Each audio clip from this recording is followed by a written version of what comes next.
Campbell. And joining us this week to talk some NFL over there is Nate Marrero. Nate, how are we doing today? I'm doing good, man. I've officially completed the HTF Infinity Gauntlet, so I'm excited to make my bets debut. We're so glad you could join us. Finally join us on bets. Now, NFL free agency technically does not start until March 15th at 4 p.m., but that hasn't stopped some teams from negotiating some new deals with their players, including Nate's New York Giants, who just signed 2019 first-round pick Daniel Jones to a 4-year, $160 million, yes, you heard that correct, $160 million contract. Guys, you each have a whiteboard, so we're going to play a little game called Underpaid, Overpaid, or Just Right. Starting with Nate, what do we think about Daniel Jones' new deal? I think it made a lot of sense. I mean, because they're picking at 25th, there's no real clear upgrade. And if we're being honest, I know he only threw, you look at the stats, his 15 touchdowns, 5 interceptions. It's not eye-popping, but if you look at his ability to run, some of the throws he's making, the Giants are a much worse team without him, and he really elevates them. And he's only going to get better. I understand he struggled in his first 3 seasons. He also had Pat Shurmur and Joe Judge as his head coach and not much of a supporting cast. He's really shown growth this past season with Brian Daboll and Mike Kafka as his head coach and offensive coordinator. He's only going to get better as they get more pieces around him. Now, Kellie, what do we think about? I have some things to say, Nathaniel, because I'm sorry, you're going to tell me he hasn't been good in 3 years, and how much time are we going to give him? Like, do you as a Giants fan want to sit there and tell me you're happy with Daniel Jones as your quarterback? We made the playoffs with him. Who's going to get you to the playoffs, who's going to barely use his weapons like Saquon, and the offensive line really, they do what they can. They're much better than they have been in the past, but Daniel is still not playing to the caliber that he needs to be playing for the Giants to be successful. Like, do you just want them to be mid forever? No, they weren't mid. They made the playoffs. Okay, I mean, what did they do when they made the playoffs? They won a game. They beat the Vikings. And I understand they got steamrolled by the Eagles. The Eagles are a much better team. He elevates the Giants. Okay, but if you I'm just saying, I think they could elevate with any other quarterback who's not Daniel Jones. And what clear upgrade is there? First round pick wasted on him all this time ago. I'm still pressed about that years later. But I just think they could be so successful with somebody else as a quarterback.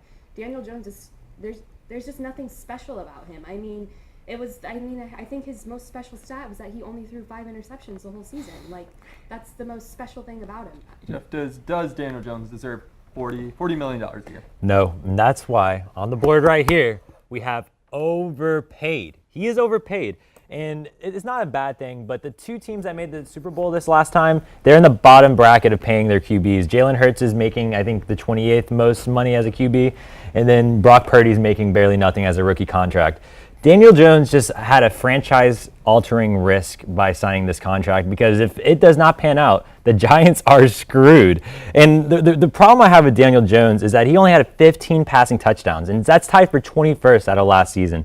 And they were 9-7-1, a second-round exit, like you said, Nate. I wanted to see more from Daniel Jones before you give him that bag. But with how the league's going with the salary cap, shooting up, with Deshaun Watson getting paid mega money, with Patrick Mahomes getting paid mega money, with a lot of these QBs making mega money, I think that it's only the right move if you don't have another option. That's what the Giants were left to do. Now, Nate, your New York Giants 9-6-1 last season. Does this put them over the hump? They won a playoff game last season. Does this allow them to have more flexibility to potentially reach that NFC title game? Well, I think his cap hit's only $19 million, so they're still going to have a chance to upgrade, hopefully bring back Saquon. And they're going to have, if they can stay healthy, if Wan'Dale Robinson can come back and Isaiah Hodgins can show what he did at the end of the season, I think they can only continue to get better.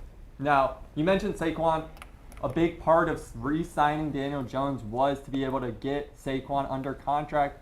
New York put the franchise tag on him, so there are some terms that make this a little confusing. Franchise tag, he's guaranteed $10.9 million in 2023, but the Giants only have until July 17th to work out a long-term deal with Barkley. He can negotiate with other teams, but the Giants have the right to match any offer. And if he does sign with another team, they have to give up 2 first-round picks to the New York Giants. Jeff, Is Saquon Barkley worth 2 first-round picks? No, and I can tell you why. If you go into this year's draft, you can get a Tanks Bigsby. You can get one of those big-time running backs that, can honestly fill that void. I understand, Kelly, you love your former Nittany Lion. You're going to sit there of and tell me Tank Bigsby is better than Saquon Barkley? No, but these guys have the same caliber of play as a lot of the running backs. The running back. Tell me you would rather take rookie Tank Bigsby over rookie MVP. For the cost that it's going to have on the franchise, actually just paying Daniel Jones, I think that it's smart because teams overpaying for running backs and QBs usually don't go all the way unless they have a Patrick Mahomes. You can look at his franchise tag and see that he's only getting paid, what was it, $10.9 million? 10.9. As a franchise tag, which you can look at the league and know that our running backs are not getting paid. Who are their wide receivers? How much money are they going to devote to tight ends, wide receivers, offensive line, things of that nature to help Daniel Jones progress as a QB as they hope? Now, Nate, it's your guy. It's your running back. What do you think? Man, I'd love for him to come back as a Giant. I don't think anyone's going to sign him for 2 first-round picks. I don't think any running back's worth 2 first-round picks, given how easy it is to find a good running back in the draft. And I think the thing is he's struggled to stay healthy. And from November 13th on, after the game against the Texans, he didn't reach over 100 yards. So, I mean, he's going to have to stay healthy. And hopefully, if they can add more pieces, it'll put less wear and tear on him. He's a top 5 running back when he's healthy and he's himself. It's just a matter of him being able to stay at that level for the duration of the season. They really need to invest in the offensive line. If I'm being honest, I kind of feel like that's an afterthought when it comes to most teams in the league. And I tell you, and I'll tell you again, I'll die on this hill every time. Your offensive and defensive line is what makes your football team. That's what makes you good. That's what makes you bad. We saw it with the Eagles this year. Fantastic lines, both sides of the ball. And where did they end up? The Super Bowl. So I think really, if we're going to pay like generational talent like Saquon Barkley $10 million a year and Daniel Jones $160, like, let's look at the people protecting both of them, because if both of them get hurt, then we have nothing. So I'm sorry, but I don't even think Saquon's breaking top 3 or top 4 right now. I can name 4 better running backs than him. Go ahead. Nick Chubb, Derrick Henry. I'd throw Austin Eckler over him. McCaffrey, obviously, yes. Now, somebody else that was put on a non-exclusive franchise tag was, of course, Baltimore Ravens quarterback Lamar Jackson. Now he's getting a much bigger bag than Saquon, $32.4 million per year. Same thing has until July 17th, to reach a multi-year extension. Now, something that was interesting about this in the recent weeks is that no other team has really shown any interest in signing Lamar. Teams like the Atlanta Falcons, the Washington Commanders are reportedly no longer interested. Why? Jeff? You shared this report earlier with me, and it was, it's a fear that if they offer the 2 first-rounders, that possibly the Ravens can sneak back on and be like, actually, give me the 2 first-rounders, and then let me qualify offer with whatever you're proposing for Lamar, because whatever he's going to get out in the open market, we want to match it. And they're playing that game with him and his mom as his agent, and it's tough because Lamar Jackson is that franchise as an in-division rival. That man wins games for them single-handedly on his back. Like, he doesn't have the weapons. He doesn't have the crazy offensive line. I think that is just a big mistake for the Ravens to let him walk. Now, Nate, we saw these other teams like the Atlanta Falcons. Do you think the Baltimore Ravens are going to be in the same boat that they've been battling for the past year, just trying to renegotiate a new contract? Do you think they're just going to do the same thing this entire season? Probably, because I mean, 2 first-round picks, and like he's probably going to get around. He deserves 45 to 50 million. But I don't get the teams that are like just coming out saying no, like we don't want him. Like, if you just be honest, like, is Desmond Ridder going to keep you from giving up 2 first-round picks and 45+ million to Lamar Jackson? No. I mean, there's something up. Maybe his injury history is worse than we know. I mean, he did miss December the last 2 seasons, but I mean, when he's healthy, he's a top 5 quarterback.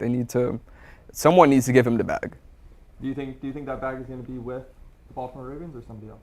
I don't know where it needs to be. Honestly, in my dreamland fantasy world, I would love to see Lamar in Miami. I know that's probably not going to happen, but if I could have my dreams come true, it would be that. Put him back in his hometown and watch him thrive. But the Ravens need to pay him because, exactly like Jeffrey said, he has won so many games on his own account so many times. I mean, I think that's why people used to dig on him so much and call him a running quarterback. No, he had to do that to get the yards because who else is he? He didn't have any other weapons. He didn't have anyone else. He had himself, which is why he won MVP in 2019. Why are people disrespecting him? He's still one of the best quarterbacks we have in the league. And if Daniel Jones can get 160 mil, why are we disrespecting Lamar Jackson like this? Now, I would love to talk some more NFL, but we do have to go right into our player with purpose, Jeff. You had Roger Federer, 20-time Grand Slam champion. Talk to me a little about his foundation. Let's talk about it. So it's been over 18 years where Roger Federer has had a foundation that supports educational projects in the regions of Southern Africa and Switzerland. And by 2022, he has benefited over 2.4 million children with this foundation. This program focuses on the improvement of quality of early learning and basic education. All activities are realized and implemented by local non-governmental authorities in close collaboration with the local community. So Roger Federer comes in there, gets everyone together, and makes sure that the kids that are not having the same opportunities as others in richer areas are getting the same opportunities. No, and I think his foundation is so cool. Like you said, 2.4 million children that he's helped benefit. And one thing that I saw a recent article that was the CEO of the Roger Federer Foundation, Janine Handel, said that he was the nicest boss she has ever had. Roger Federer. I can only advise Federer well if I don't see the star. Roger is open to advice, eager to learn, and ambitious. And I just think, along with being a great tennis player, he's a great person as well. But we do have to toss to a quick commercial break. We have some bills to pay around the studio, so we will be right back. But don't go anywhere because Andrew Montana is joining us for some NBA talk. HTF Hot Takes. I'm Johnny Jackson. We've got Emily Aaron to my right and Maluka Costa to my left. Hello and welcome to our segment of Hot Ones. I'm here with Noah Kemper and Grant Wheeler. Yep, I knew that. Grant Wheeler. Listen, I'm a Bulls fan, but I just can't ever argue against LeBron. I watched him my whole life. I've been going back and forth with this debate for a long time. It's got to be Michael Jordan. Whatever she wanted. I would wake up in a maid costume for Doja Cat. Brutal. Jeffrey Laux, no question. Richie, I would give it to Richie. It is not Richie. It is not Richie. No, it's Jeff. Richie's pronouns are he, they, because he cannot be him. What? Oh, where's that? I'm gonna have to also agree and say Jeff. He always is spiffy. It might be Cameron. Cameron's had some good fits. Out of the women, Norelli always dresses really, really cute. Oh, brother. That went so awful. It's basketball. College football, I think, is the best sport to watch.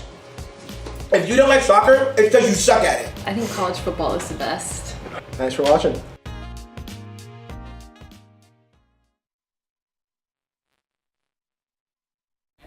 Playoff talk is none other than our NBA expert and vlog king, Andrew Montana. How are we doing today, Andrew? I'm doing great, and as Nate said, he completed the HTF Gauntlet. Boy, I completed that this week. Come on now.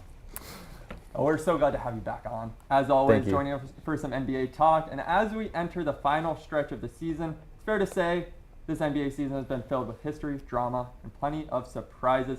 Taking a look at the current NBA playoff picture, in the East, Milwaukee has #1 seed, and they would be facing the Atlanta Hawks if the season ended right now. Boston Celtics #2, facing off against Miami. Philadelphia and Brooklyn in 3-6, and then the Cavs and the New York Knicks in 4-5. Now over out west, which we're going to get into. The West is bonkers right now, 5 through 13. If the playoffs started right now, it would be Denver and Dallas 1-8, Sacramento and Minnesota in the 2-7 slot, Memphis and LA, the LA Clippers in the 3-6 seedings, and then the Phoenix Suns and the Golden State Warriors in the 4-5 spot. Andrew, which of these matchups would you be the most excited for? Look, as you said, 5 through 13 is just an absolute dogfight. With that being said, I'm going to go with the 1-8 Denver against the Mavericks. You've seen in videos, you've seen in highlights, clips, all of that. Luka and Jokic are brothers, but unfortunately they're on separate teams. If they were to go up against each other in the playoffs and one of them gets eliminated first round, I think that would be ridiculous. Either the two-time MVP or potentially this season MVP, one of them is going to be knocked out the first round. I think that'd be insane. Hopefully it doesn't happen because I would love to see both of them go as far as the Western Conference Finals, but I think that would be the matchup to watch. Especially with the Mavericks recently, of course, acquiring Kyrie Irving. Jeff, which of these matchups would you be the most excited for? Cavaliers-Knicks. Yeah. I think that would be an interesting matchup because the Knicks are kind of on the rise and the Cavaliers are really kind of molding themselves in the 2 or 3 seed as of late. And I feel that the Knicks could have a really easy chance of possibly knocking off the Cavs. And the Cavs are good matchups against certain teams, but certain teams can also exploit a lot of their differences. I mean, the star power on both those teams, I think that would be crazy. Kelly, what about you? I'm going Golden State and the Phoenix Suns, a 4-5 matchup. I think it's going to be interesting with KD. You know, that's his old team, back in the playoffs. Both of the teams are really good. I mean, they've been pretty strong this year. Just the West, it's in a whole, like you guys have said, is super tight. I mean, between 5th and 13th, it separates them is 3 wins. So that's insanity. Pretty much every game they play for the rest of this month is going to be like cutthroat, down to the wire. It's super important. You can't just lose a couple games anymore. Like, I mean, you could do a little more comfortably in the East. So that's the one I'm most excited for. No, I mean, let's talk about this Western Conference right now. Just put it in perspective, the 5th place, who is currently the Warriors and the Clippers, are both tied for 5th right now. Only 3 games separate them and the 13th spot, which is completely out of the playoffs, which is currently the Utah Jazz, the Trailblazers, and the Oklahoma City Thunder are tied for 13th. So you have a little 3-game losing streak. You can't. At this point of the season, a 3-game losing streak or a 3-game winning streak is a game changer. Andrew, talk about the West right now. My gosh, I've never seen anything like it personally. Again, 5 through 13, you can't slip up. You can't, like, I know it's been emphasized, but seriously, you cannot slip up. Same thing, if you win a couple games, if you're the 13th seed, if you're the Lakers, the Thunder, the Blazers, the Jazz, you need a bit of a stretch. And it all depends on the strength of the schedule you have coming up. If you win 3 games, you can be 5th seed. Starting at 13th, it's ridiculous. Now, yeah, so 9 teams right now are basically fighting for 6 playoff spots. 2 of those would be straight into the playoffs. The other 3 are play-in spots. Somebody is going to get left out. It's inevitable. 3 teams most likely would be left out. Jeff, who is that going to be? And looking at it right now with about 20 or so games left in the season, I'm putting my bet on the Pelicans not making it through, and that's just because I think Zion will not be back in time, and he's going to be out probably till next season. It's been the story of the Pelicans. They've been waiting for their superstar, the last Anthony Davis, remnants. They're like, man, we don't have any superstar power. I think the Oklahoma City Thunder with Josh Giddey and those guys, they play really well together, and they could possibly sneak in there. Right. Kelly, who do you think is going to be in that 5-6 spot looking at the playoffs right now? To be honest with you, I was actually kind of on the exact same page as Jeff. That's literally exactly who I wrote down with the sneaking in. So as far as like the 5-6 spot goes, I think it's gonna look pretty similar to how it looks right now. So the only thing I'm really worried about is the Lakers. To be honest with you, they were at I think 12 or 13 just literally the other day, and now they're at 9th. So I worry about LeBron in the postseason, and I know he got injured in the All-Star game a while ago, so I know he might not still be back to himself, but that's where my head's at. Now, one of those teams in the West right now who they are tied for 2nd right now in the West is, of course, the Memphis Grizzlies. Ja Morant likely, he will be avoiding any criminal charges, but that doesn't mean he won't avoid suspension. He will be away from the Memphis Grizzlies for the next week. It is confirmed, which is going to be 4 games. He's already missed 2 games for the Grizzlies for the whole Instagram Live incident. Now, the Grizzlies are also battling some injuries. Recently lost forward Brandon Clark for the entirety of the season with a torn Achilles, along with center Steven Adams, who is dealing with a cell stem injection. So he will be out at least another month. Andrew. He's out for the season. He's out? For the regular season, yeah. Wow. They announced it this morning, so. Wow. So that puts the Memphis Grizzlies in an interesting spot. They're likely going to have a higher seed, but should the Grizzlies be worried come playoff time, Andrew? I think they should, but not as much as people think. Not to the extent that it's like mostly put out to. They're currently tied for 2nd with the Kings, but they're only 2 games ahead of the next team, which is the Phoenix Suns. They're 9 games behind, whereas the Grizzlies are 7th. I feel like they might drop a seed, which isn't super significant. But come playoff time, Ja Morant not being there, of course, is going to take away a lot of points, a lot of assists. But it's been seen in the past where the Memphis Grizzlies have been able to pull through despite Ja's absence. I think I want you to either agree or disagree with me. This Brandon Clark injury is fairly significant. He was leading the team in field goal percentage, putting about 10-5. What is that? What does losing Brandon Clark mean for the Grizzlies? I think it means a lot of interior defense and just presence just not being there. Jaren Jackson's going to do his thing regardless, but he provides the size. He provides, of course, more points, more rebounds, more blocks, and efficiency that the Grizzlies will desperately need. I think that's also going to be a really big loss for them. Jeff, do you think the Grizzlies should be worried come playoff time? Yeah, and it's because they're also on a 3-game losing streak right now. I feel like everything is kind of falling on top of the Memphis Grizzlies franchise while it was all looking up just a month ago. And like you said, with the injury to Brandon Clark, he was really shining out this season. He was looking like, hey, this is our three-piece weapon right here. We have him, Jaren Jackson, and John Morant, and we're set. But now without him, without Steven Adams, who's a big body down low, I'm worried for them. Now, Kelly, who is the team that has surprised you the most this season? To be honest with you, I'm going to start, okay. So at first, when the season first started, I was surprised by the Pelicans. Like New Orleans, I thought they were going to be great. I saw Zion kicking off his career, and then they completely swapped. They're super disappointing. For some reason, as soon as they lost him, they decided that they don't want to play basketball anymore. They just want to be bad. But as far as someone that surprised me, I would say the Oklahoma City Thunder. I think at the end of the season, they've really been picking up, and I can definitely see them sneaking into the playoff picture. So I'm excited to see what they do if they turn it around. And to be honest, I'm already looking forward to next season because I want the Magic to get back to the playoffs so bad.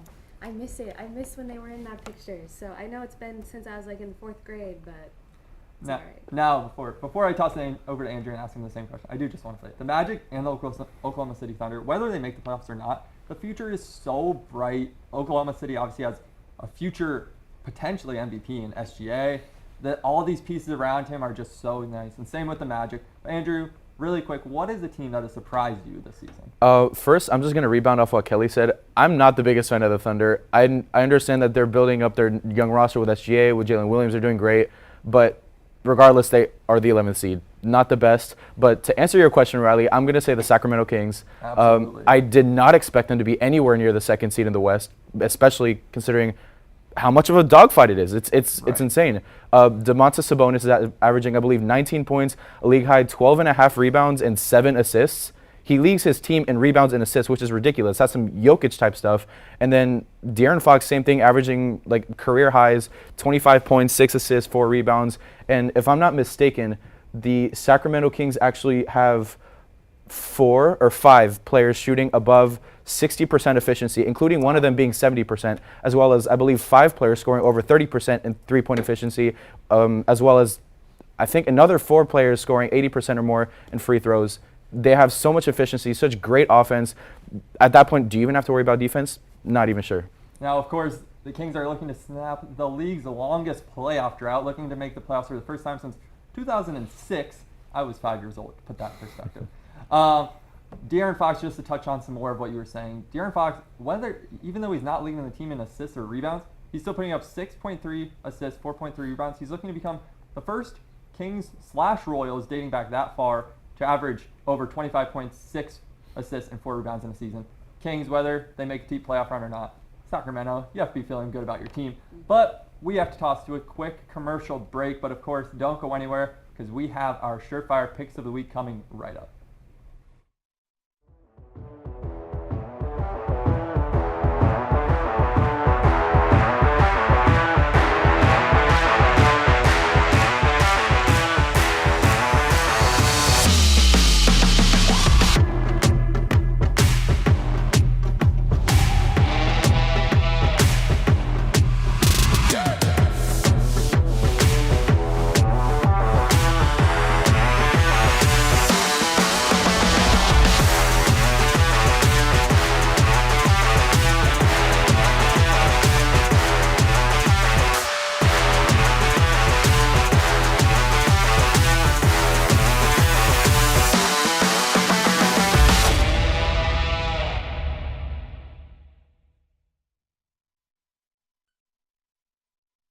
As always, our surefire picks of the week.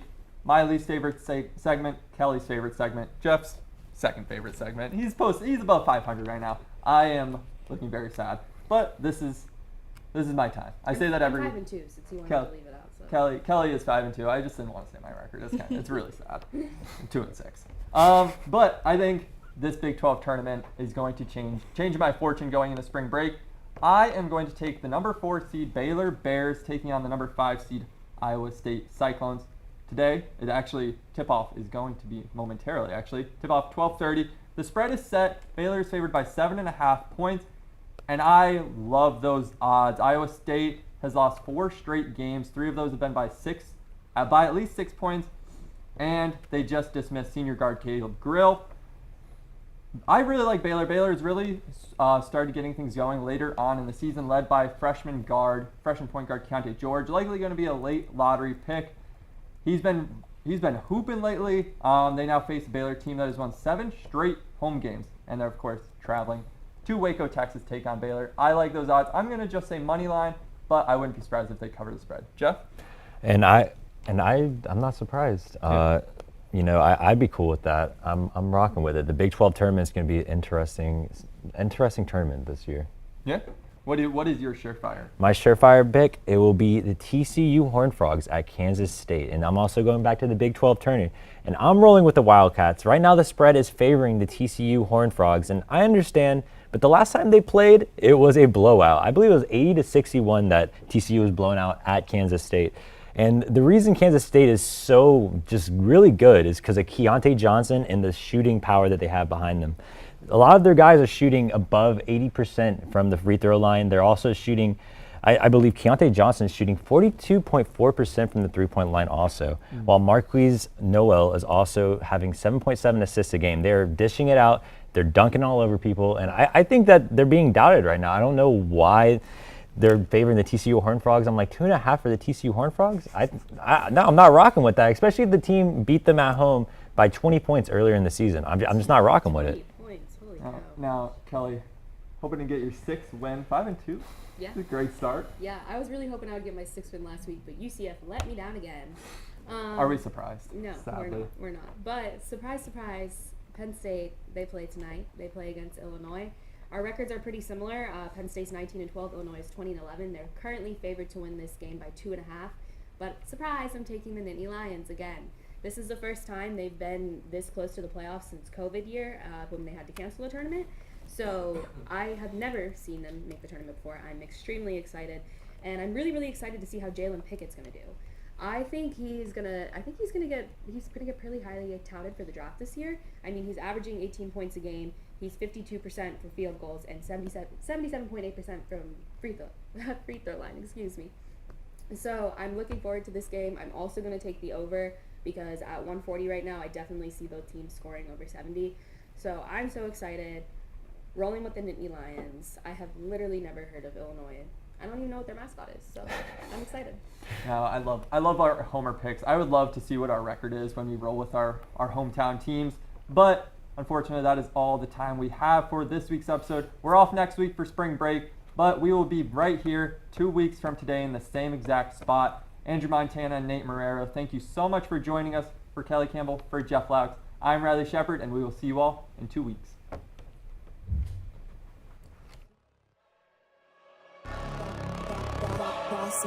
Things gon' change when I really hit the field.